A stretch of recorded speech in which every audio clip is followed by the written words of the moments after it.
assalamu alaikum musidɓe tedduɓe yeɓiyankoɓe Pini TV musidɓe tedduɓe onon yidɓe Pini TV rewintoɓe golle mumen tawateɓe ɗo e nder leydi he hay to e bowol leydi min calmini on no gowɗen wiide salade al ɓuuri firtudade ɗum tagui oɗon aadi firtaki aadi moon toggude e altine faade kay ñalawma aljuma kew noon yiide ko Aissata Ndiaye wonde banum debbo Amadou Moussa kono hande ko almudo Amadou Moussa yalde Oumar Mamadou Sow ko noon tigui foof koye galle he saabu kamɓe haaɓene jaam eɗen celli haaɓe celli no fewi no fewi no fewi ma taw ko Allah hodiri hande ɓeɗo ɗiɗi yo garɗo daro sikki ala neɗɗo so yi ha hebbini gandal mo hokki almudo mum e hasi noon halmudo daro hankkadi ne hollita doole mum seeɗa ɗum saabi Amadou Moussa ala ɗo Moussa ñawon ɗo hande Aissata Ndiaye ala ɗo on jiiɗo Oumar Mamadou Sow foof noon ko Pini TV ha joni anni o e fanare nde ko habru ɗon anni o e fanare nde ko gonɗa ko humpi ɗon andin ɗon holko fini leydi Sénégal hollin kabaruji tawete nder jayneji men Oumar Mamadou Sow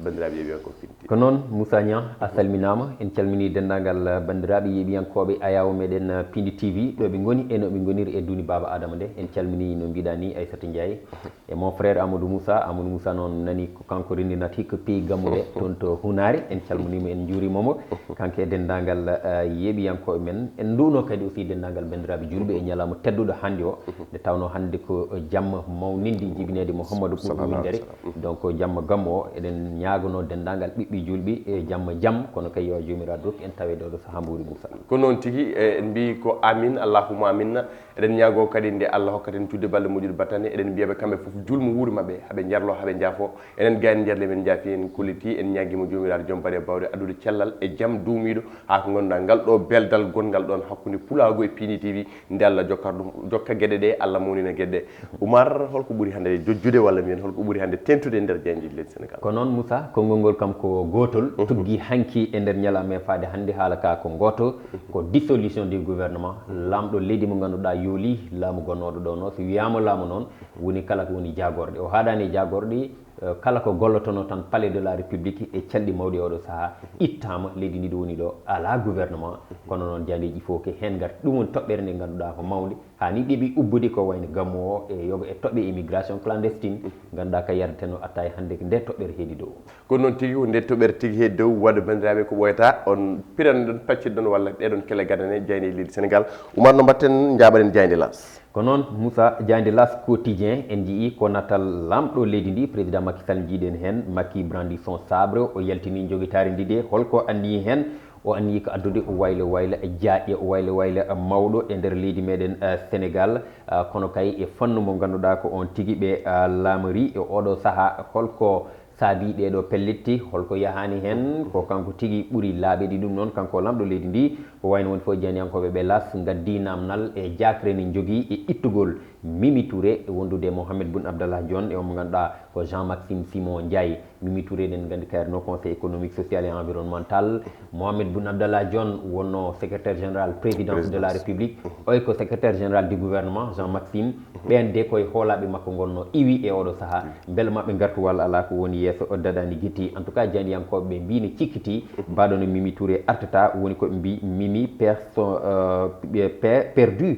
jaafoɗon par son hostilité au troisième mandat way kono omo waasi yadude e gueɗe troisième mandat so haalama beele wona kay ɗum ɗon saabi guittugol makko men gandi en kilaɓe Moussa ko ɓoyta ko noon tigui jaɓanen jayde libération ha hande ko natal lamɗo leydi ndi président Macky Sall bik e junggo omo tiimi e ɗereji omo siifa ko sifata yama taw ko décret Moussa en tout cas ko wayen wonde foof e conseil des ministres ñalawma hanki ko heewi ina wayna ɓaŋinama hen président Macky Sall sabru tout o itti ha laaɓi o soppi ha laaɓi e oɗo o saaha holko saabi ɗiɗo waylo wayloji koɓe mbi changement en profondeur bel ko leydi ndi woni yahani bel koɗo tolnaɗo saabi ɗum ɗon holko yawi e golle oɗo équipe mo ganduɗa ko ono itti ko ɗeɗo namde goni hande ɗe jandi libération woni e ƴewande jaabuwol ko noon tigui jabaroɗo ko ɓesgu leydi Sénégal eɗen jaɓana jayde enquête Macky veut reprendre la main yiiɗi ƴettide golle ɗe foof e junggo muɗum saabi oɗo dissolution du gouvernement libdi ina wayna laamu ngu président Macky Sall hollitama hewɓe en tout cas e yiyande économiste en ɓe ganimo en peɗɗiti to batti faggudu haalɓe e nder hella tati ndeɗo jande enquête ɓe mbi yamo taw koko wiyete récession économique woni ko ref covid 19 addi ko e nder leydi ndi tawi gueɗe kewɗe oɗo saaha ina tugui sogoni fannuji kewɗi walla crise sanitaire o walla gueɗe immigration o beele wona ɗum ɗo fof saabi pilñitorɗe lamɗo leydi ndi ndenti ɗon ha secrétaire makko mawni saabi no wayno ƴettingal ɗon pellital e ñalama hanki o ɗum ɗo de woni ko ndeɗo jayde finiri hannde kono kay kamɓe ina wayno ɓe garti e fannu goɗɗo omo ganduɗa ko Alassane Dramane Ouattara sen jii ɗo banggue ñamoɗo ɓe mbide ko balɗe tati keddi e woteji mabɓe sumgo horejo leydi toon to dowlo Côte d'Ivoire ado woni Alassane Dramane Ouattara eɓe mbi woni yaltine stratégie mbo jogoro wadde ha o feewi lundiɓe makko ha jagga e ɓoggi Moussa ko noon tigui jayde le quotidien Macky dissout le gouvernement Macky Sall de yooli laamu muɗum le grand chamboulement ko waylo wayloji mawɗi ni feewi ɗi hay goto fadana ko ɗum ɗo kay woni koɓe gaddi en jii en natal Mimi Touré banggue makko nano Mohamed Boun Abdallah Dionne e banggue makko ñaamo kanko président Macky Sall holko saabi holko waɗi motivé président de la république e ɗeɗo ƴettude ɗeɗo pelliti sa naati hella jeegom jaggi hello jeenayyi ndeɗo jandi le quotidien may taw eɓe gadda miijoji e ko yowti e gueɗe Mohamed Dionne schéma mboɓe pawi kamɓe jandi le quotidien ko wiidi beel wona Mohamed Boun Abdallah Dionne jogori nawede ko to conseil économique et social et environnemental ɗo Aminata Touré wonno caggal kamɓe fof ɓe ittama on Aminata Touré e yiyande mabɓe koko jogori yaltude définitivement e laamu ngu nde tawno noon hewɓe ina mbiya Aminata Touré ina jogori wonde candidat e woteji subgo horejo leydi hitande 2024 so tawi kay Allah yettini jandi le soleil jani gendiren Amadou Moussa an denɗam heewi wiide ni hande ɓe gaddi ko ha joni kanɗon haala natal président de la république Macky dissout le gouvernement o yooli ina wayno laamu ngu mo dissoudre e tubankore woni tan yolde wadde mi mbawi wiide ko helmere ɓurde artude hande e oɗo subaka ɓe mbide que mission présidente conseil économique social et environnemental et secrétaire généraux en wonde gouvernement wonde présidence de la république golle mumen kaaɗi ɗon haɗani ɗon ni dendagal ko biteɗo ko jagorgal 32 ministre wonnoɓe oɗo laamu ɓennuɗo kamɓe fof ina wayno Macky Sall fiifi ɗin ɗon décret ji oɗo saaha golle mabɓe dartinama ɗon ko yewti e immigration clandestine eɗen jiiɗo e helle ɗiɗi ndeɗo jandi le soleil ɓe mbi ko ha joni président de la république neni ƴeewa peeje peccorɗe gam wadde feere e dartinde gonal sukaɓe ɓe yidde mabɓe nde ɓe jogui e kala saaha ko wattaɓe ko motivé ko ñiglataɓe e ko softintaɓe ko e yidde ɓamde ɗeɗo laaɗi yaade dow l'Espagne tawi ni a anda fittanma sono wawi hen heddade ko noon tigui ko joni tigui garɗane jayne vox populi ko noon tigui vox populi ɓe mbi ko Macky rebale carte Macky Sall de oɗo saaha ni jogori addude waylo wayloji kewɗi no feewi e nder leydi meɗen Sénégal caggal nde o itti ɓeɓe ganduɗa ko ɓen noon tigui limtuɗen ɓe mbi ko de nouvelles têtes attendues ko ɗum woni ko janiyankoɓe vox mbi ko e keesi poul ina paada hen ɓe kaali ko wayna yogo ɓe gandanɗa hoore ma ko wonnoɓe e landaji luldiɗi ko wayno Oumar Sarr en ɓe ganduɗa ko ummeɓe toon eɓe cikkiti waɓen Oumar Sarr en ma gartu hen waɗen Idriss Seck en kalama walla mbaɗono Déthié Fall goto e wondiɓe makko e nder parti Rewmi kono kay ɓe kaali woɓɓe ɓe gandanɗa hoore ma ina cikka ma naat ha joni e nder on ɗon gouvernement donc politique noon tous les schémas sont possibles kala ko haala wotto neɗɗo yeddi ɗum en tout cas ɓe mbi ko coalition taxawu Sénégal mo Khalifa Sall non partante hay so tawi ɓen kam mbaɗama consulté way kono ɓen kay jaɓani holko mbaɗa proposé pour jeeyede ina wayne on ɗon laamu walla wadde hen jeeyede ko ɗum woni en tout cas hande ko ganduɗa jayde vox populi fifi ɗum e hello mum adana ko jayne koɓe Futurs Médias ɓen mbi kamɓe goni jayde l'observateur hande de ko kanɗon haala nde tawno noon ɓe garti kamɓe ko mbi ko les coulisses woni bunde ɗeɗo pellite ɗe ganduɗa ƴettama eɓe gaddi compte rendu cimtol ɓe mbi ko subaka jurminiɗo waɗi hanki toon to palais de la république compte rendu d'une triste matinée de séparation ñalama ganduɗa ko ceergal e battu conseil des ministres puɗɗiɗo sango 10 heures pawɗo hojomaji sappo e tati toon to palais ɓe kaali ina wiyete yewtere yajde nde ganduɗa président de la république dañji ɗum e maître Sidiki Kaba kono kay ko yowti e gueɗe hoolare la question de confiance way kono ɗum ɗon iwi hakkude makko e yoga e jagorɗe ɗe ganduɗa ina ɗon kono kay e gueɗe goɗɗe ɗe ganduɗa hoorema e wiide jande l'observateur ko kanje tigui caabi ɗeɗo pelliti ka Mimi Touré o noon e mbi que c'est un cas inquiétant ko ka kulɓiniɗo eɓe garte kan haala kelle mabɓe 4 e 5 nden ɗon jayde sa yi banggue mabɓe ñaama mayi ɓe garti e gueɗe mawlud ne jeeya e jaydeji hannde seeɗa mbiten gartude e gueɗe gammo en kaali ɗum naani l'histoire méconnue de Mahmoud on Mahmoud noon ko miñiraɗo walla ko mawniraɗo en tout cas ko frère yomo ganduɗa ko Baye Niass El Hadji Ibrahima Niass Moussa Niang kono noon tigui frère Ibrahima Niass woni Mahmoud Oumar gasneren Diaynde Stade jandi coftal ɓalli nde arti hande e yogo e kawre ɗe ganduɗa pettama 2 défaites 0 point et 0 but ɗum ɗo noon de ko Marseille équipe mo gandanɗa hoorema ko tonto dow France wadde wona hunde welde wona kay ko moƴƴata e classement maɓɓe e nder championnat toon to ndin ɗon leydi ko wona ɗum ko ɓe garti e Paris Saint-Germain respire manam dañi soulagement dañi mataw victoire ha joni e kawral mum ko hono noon kay Barça kawral muɗum kalaten ngal ɗeɗo balɗi hakkude muɗum e Juventus mo Cristiano Ronaldo hayso tawi on ɓiɗɗo Portugal o fettani gam rafedemo Covid-19 en tout cas FC Barcelone ko kay tigui foli ngal ɗon kawral ɗiɗi e ndiga kono kay eɓe garti e kawral ngal ganduɗa dogui hakkude Manchester United e Leipzig tawi ko Manchester fiiɓe 5 e hay ndiga kono kay hakkude Chelsea ɓe ganduɗa ko Krasnodar tawi ko 4 buts à 0 ɗum ɗon noon wona kawri pamare ɗum ɗo foof noon ko hanki fetta saabi wideɓe Manchester United e Chelsea frappe très fort soɓe ɓe piyat ko yo Moussa nde tawno noon ɗum ni kadi ina jeeya e holde dembako mum e nder football ko onon ɓuuri amen wonde faniyankoɓe coftal ɓalli Moussa Oumar an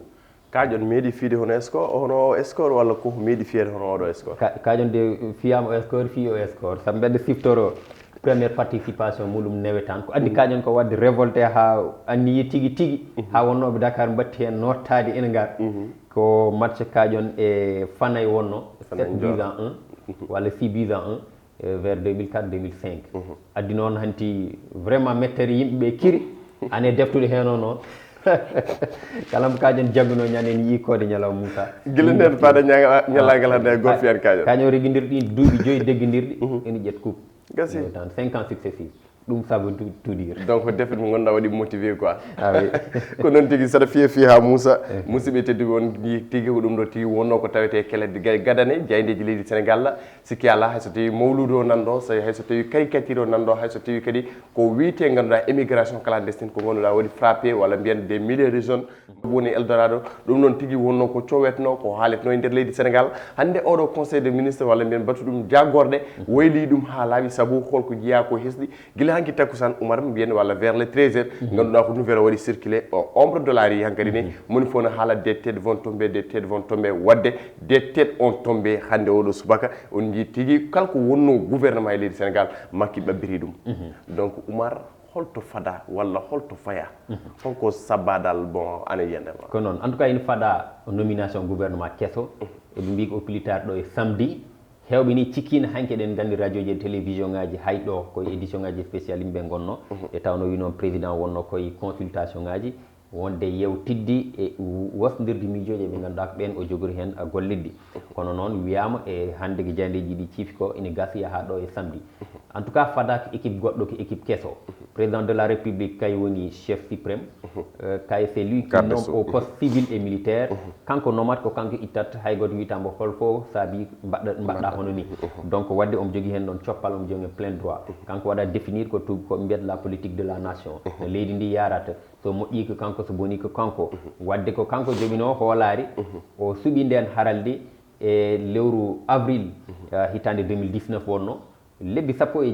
jeetati ɓe mbaɗi ɗo hitande lebbi jeegom donc so tawi o ari hande o addi wayloji keesi e on équipe mo ganduɗa ko équipe jeune o wino o addi helmere witende fast track o suuɓi hewɓe sukaɓe o nanni hen eɗen mbawi hen limtude ko wayno Nene Fatoumata Tall en ko wayno Abdou Karim Fofana en ko wayno Samba Ndiobène Ka en Oumina Saydat Da yimɓe hewɓe ɓe ganduɗa nanna e nder gouvernement o gam yoɓede yaade hande eɗen mbawi wiide yoga e fannuji gollama yoga e fannuji kadi yawre ina heeɓa kamɓe ɓe kaali ɗum kamɓe e gouvernement o beele won ko yii hen ko niɓɓiɗi ko ɓalwi o yiiɗi ɗum ina wayno dartinde eɗen gandi kam saaha o ko saaha cattuɗo guila lewru mars wonɗo covid 19 o tolnino leydi ndi yiyama taw ko peeje makko e analyse uji makko dokki mbande e wiide yonti o change o waylo jaɓɓal en tout cas ko wawi wonde fo enen kam les citoyen paɗɗen tan ko baɗo addede fof yo liggotoɗo adde nde tawno han leydi ndi ɗum sofi ko noon tigi no mbiɗani Oumar saabu hanki en jii nder jayndeji hoorede leydi ndi omo sabbi e nder oɗon croissance mo leydi Sénégal 2 piccal ɗiɗi e nder hitande ujunnaje ɗiɗi e nogas e goho ko ɗum tigi woni ko sappi saabu eɗen jii covid 19 o wayli mbaadi faggudu leydi Sénégal woni plan de relance en jii ɗeɗo balɗe fof eɗen jiiya PA2A donc nak ko hunde fof walla mbiyen koye jencude ɓeɗon golle mumen o tumne tigi gam ittude ɗum ɗo kono kalkene wona ko kanko tigi andi holko waɗirniɓe ɗon ko kanko tigi andi won sababu mo ittiriɓe ɗon saabu en jii wiyama parti ji goɗɗi en ɗamina hen waylo ko woni Idrissa Seck en mo gonɗa taxawu Sénégal mo Halifa Sall jeeyaki hen wadde mbiyen ko fewnude Sénégal o ha joni umminiɓe so tawi ko ɗum ɗon tan woni jencude eɗen paami tigi kala gokkaɗo poste ko yaawi ko leeli ko iwata oɗon poste wadde no wawi siforede foof donc nak kanko woni garde des sceaux kanko woni le gardien de la constitution walla kala ko wawi wadde leydi Sénégal ndi foti yadude hen sikki ala ko juɓɓu tan ɗiɗo caɗele foof teskade ɗeɗo balɗe walla teskade oɗo jamanu mo gonɗen ko yidde réglude ɗum noon ɗum woni jencude ndi walla mbiyen ko ɗum woni ganduɗa fartangue makko woni mission makko kanko président de la république Oumar Sow konngol ma battiningol ma e ɗaɓi konngol ngol ko yettude bandiraɓe ñagade ɓe yafuya haala weeɓani ko yiɗnode addanteɓe tan ko ganduɗa ko ɗum woni ko jayndeji ɗi piniri ko e wiide kadi ɗo gasnirɗen ɗo eɗen cabbi laamu kesso ko way noon fof so jomiraɗo haaji humpata bandiraɓe ɓe encore une fois fandare men fandare ɓesguji leydi Sénégal ko yo leydi ndi yaaru yeeso eɗen gandi ni heewi ko ganduɗa ina woyte hen caɗele immigration clandestine holko woni base mum ko manque d' emploi golle ngala ko ɗum woni en tout cas ko sukaɓe hewɓe kalata ɗum noon yo Allah faaba ko wona ɗum komi ñagna dendagal bandiraɓe julde encore une fois wideɓe mawlud moubarak musidɓe fulɓe yeɓen ko Pini TV mawlud moubarak